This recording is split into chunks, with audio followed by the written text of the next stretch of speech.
Hello and welcome. It's 10, and I've got some exciting news for all the Diablo 4 enthusiasts out there. Season 3 is just around the corner, and our build experts here at Maxroll have been working tirelessly to ensure that you have the ultimate experience in the new endgame content.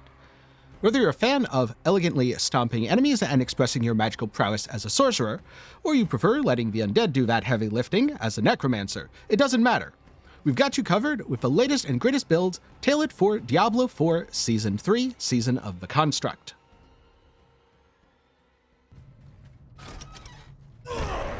Barbarian Hammer of the Ancients, because it's good to be the king. One of the most overpowered builds from Season 2 is back at the top of the tier list in Season 3. I'm talking about none other than HotA, the Hammer of the Ancients Barbarian build. HotA is the perfect balance of all things. It has excellent AoE as well as single target damage. It boasts unparalleled offense and solid defense. Somehow, it is both fast-paced and chill. The classic HotA build uses Lunging Strike, HotA, 3 Shouts, and Wrath of the Berserker. The typical gameplay is very simple because most of our abilities are not part of our rotation. We only use them once or twice each minute on bosses or elites or in emergencies. If that sounds boring, don't worry. Hammer of the Ancients has many powerful and fun versions, some more complicated than others. Players can mix and match these variants to make a build that is unique to them. When playing the chill Spammer of the Ancients version, we can just hold down the HotA button, point to things we want to smash, and the game handles the rest.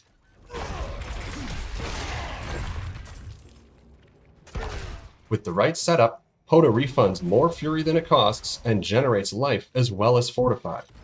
It doesn't get any easier than this. If we start to nod off or need to tackle tougher enemies, we can add Earth Striker to our build and trigger its overpower effect by alternating every attack between Lunging Strike and HotA. We can even use Whirlwind instead of Lunge to swap weapons and generate fury. Whirlwind HotA offers a fun change of pace, a new challenge, and potential for even higher DPS. Finally, we can opt to use Charge instead of Warcry to provide additional mobility and functionality. Whether you want to just hold down one button or play the keyboard like a piano, there's a HotA build just for you.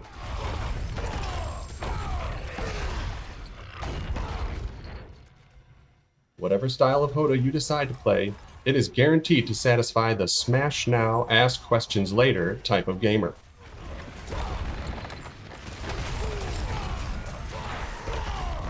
Personally, I'm going to play a maximum speed, minimum thinking HotA build. Such is the way of the slog.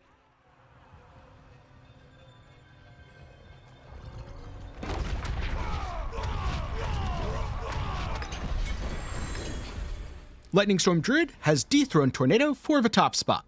Yo guys, what is up? Moxie here, and today we're going over my Lightning Storm Druid. Now, this is going to be a Werewolf Lightning build. We're utilizing the Tempest Roar to convert our Lightning Storm into a Werewolf skill, which allows us to add a bunch of new scaling and damage and quality of life to the build. This is going to be a fast-paced build. Even though you have to stand still to cast your ability, we're going to be obliterating the screen in a few casts. So with max movement speed, it actually plays relatively quickly, even though we're going to be standing in place to deal our damage. Now, this variant is more glass cannon-y.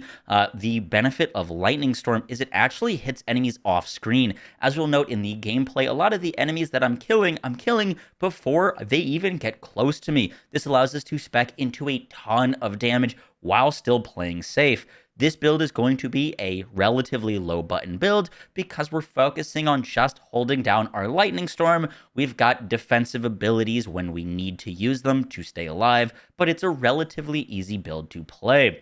The only thing that you need to worry about cooldown-wise for this build is your Grizzly Rage, as we're going to get a ton of spirit cost reduction and increased damage while we are in Grizzly Rage. As long as you've got enemies to hit, we should be able to keep up Grizzly Rage near 100% of the time, though.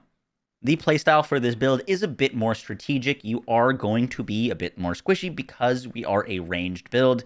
However, we do use Debilitating Roar, which decreases the damage of enemies around us significantly. This allows us to jump headfirst into suppressor bubbles or packs of elites if we need to, and then we've got 4 seconds basically where enemies cannot hurt us, and then we have the time and the damage to obliterate everything on Nightmare 100. I think this build is going to be S tier this season, particularly because of the new unique gauntlets that allow whenever Lightning Storm crits to hit twice. This is going to be our Lightning Bolt hitting twice. This means that all of our lucky hit effects are basically going to be proccing twice as often because we're hitting twice as often. It's almost a double damage increase, if not more than double damage increase, because with the gloves, the new Lightning Bolts will get an additional damage multiplier. We can add some more things into the build to guarantee crits, and I don't think that there's going to be a better AoE Druid build. You're going to be clearing the entire screen with lightning storms and dancing bolts going everywhere, and this will be the main build that I'll be focusing on this season. Rogue, penetrating shot, rapid fire.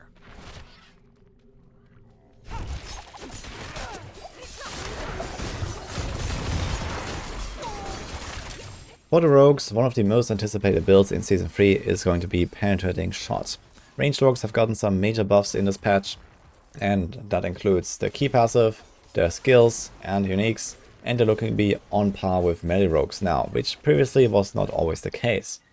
But Penetrating Shot IRF is probably the one that stands out the most. It has a great combo between AoE damage from Penetrating Shot that decimates large packs of enemies, and then you have rapid fire to clear up the elites, single targets and the bosses.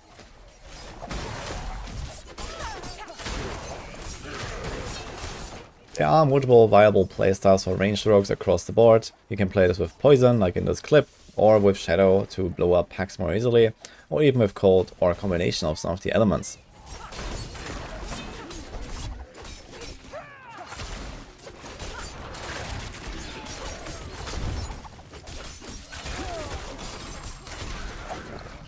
This is a combo point build, so you always try to hit exactly 3 combo points before you release your core skill. And this has perfect synergy with the reworked precision passive that wants you to use exactly 3 skills before one of your core skill spenders.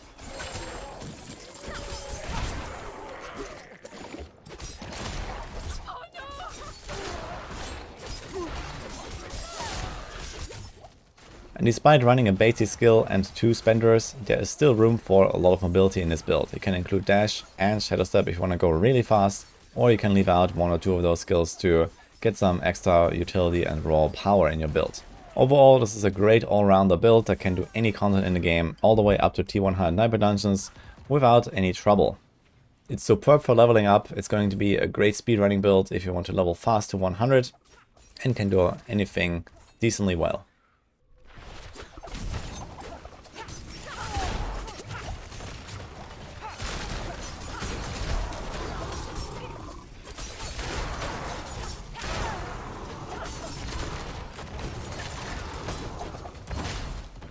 Most of the legendary aspects for this build are actually in the codex, so it's very easy to set up, and it doesn't require any special uniques to work or any special stats in your items.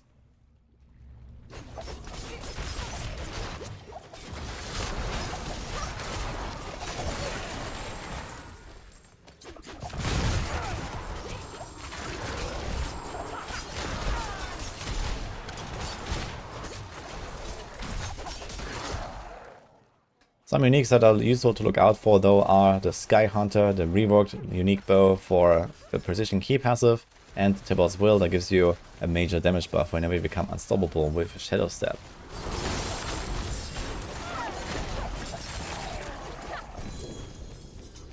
Overall, this is a fun to play build that combines everything the rogue does best and has many different tricks up its sleeve. It's fast-paced, action-packed, and the positioning matters, making this a very dynamic playstyle.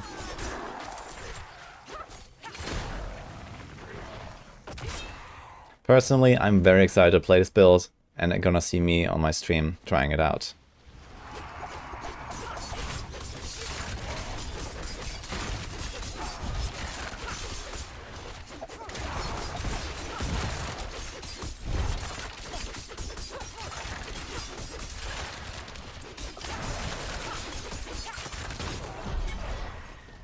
Sorcerer Firewall.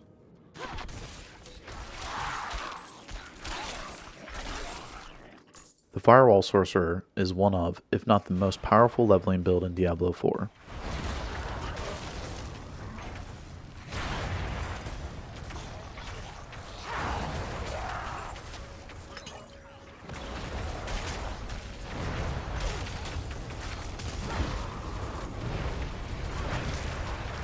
First, you must reach level 8 with full renown to unlock Firewall, because it is not a core skill, and you want to immediately unlock the Mage Firewall node to really unleash the power of this build. This node continues to burn enemies after they have left the Firewall's AoE, which means you can space your Firewalls apart for efficient leveling.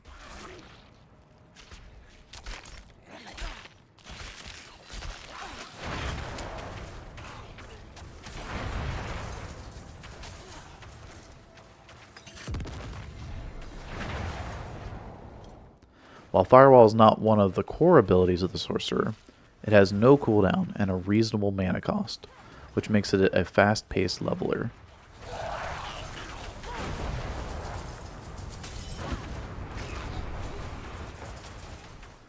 Clearly, this is an AoE build, and really struggles with single target, so tuning your construct to do single target damage in Season 3 will be beneficial for this build.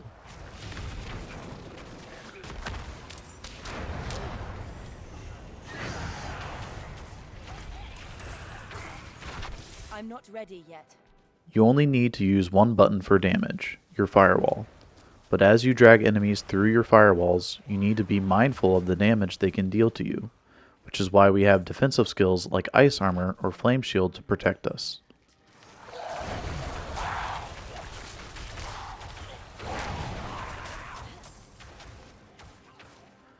If you're looking to level fast, well, let's just say speedrunners use this build for leveling. Just keep laying down the fiery carpet for the spawns of hell.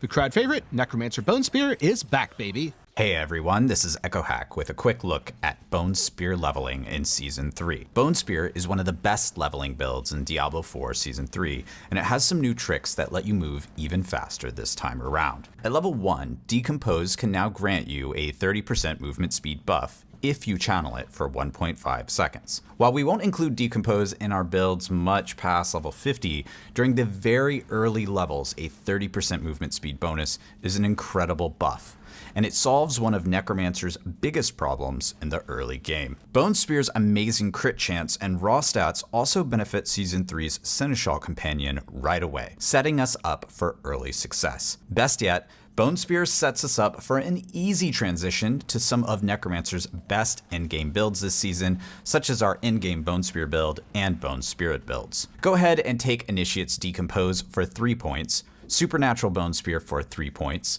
1 point into Corpse Explosion, and 3 points into Grim Harvest. This sets us up for our gameplay loop. First, start a fight by channeling Decompose for 1.5 seconds on an enemy. You'll know you'll have channeled for 1.5 seconds because this will also generate a corpse. Once you do that, you'll have a 5-second 30% movement speed buff.